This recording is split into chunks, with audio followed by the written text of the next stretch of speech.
Fire made flesh. Such is the nature of dragons, claim the Eastern mystics.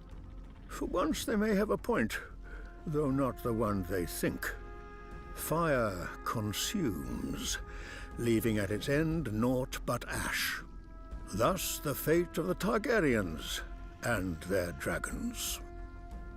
Thousands of years ago, Valyrian stumbled on the first dragon eggs in the mountains of the 14 Fires. I cannot imagine shepherds could hatch dragon eggs and bind such creatures to their will, but whatever aid they must have had is lost to history. Every educated person knows how the Dragon Lords then conquered most of the known world, breaking the ancient Giscari Empire, enslaving a continent, building roads and bridges that still stand today, though the art that made them is lost. An empire of marvels and misery. And now what is left of Valyria? A smoking wasteland. Ash. In time, Aegon Targaryen and his sisters brought their 3 dragons who had escaped the doom to Westeros, perhaps thinking to regain his people's lost glory. And so he did. On the field of fire, he proved that armies were no match for dragons. At Harrenhal, he proved that mighty castles weren't either. Aegon Targaryen became Aegon the Conqueror, first of his name, founder of a dynasty. His first act? To order his dragon Balerion, the Black Dread, to melt the swords of his beaten foes into his new Iron Throne.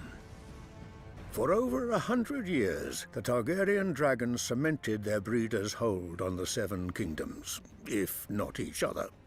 When Targaryen fought Targaryen in the civil war called the Dance of the Dragons, an angry mob stormed the Dragon Pit, that huge, now ruined vault where the Targaryens stabled their beasts. Thousands died, but through sheer numbers and madness, 5 of the Targaryen dragons lay dead by the morning. Which was perhaps too many. Thereafter, each generation of dragons grew smaller than its parents.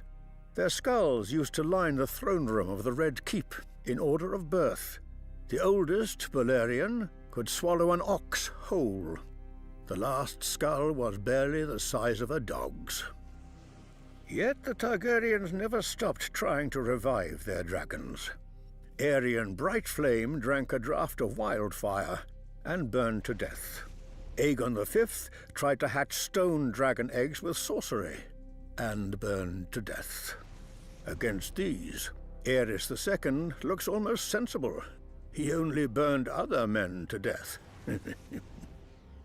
Now we hear rumors that the young Daenerys Targaryen has hatched 3 dragons far to the east.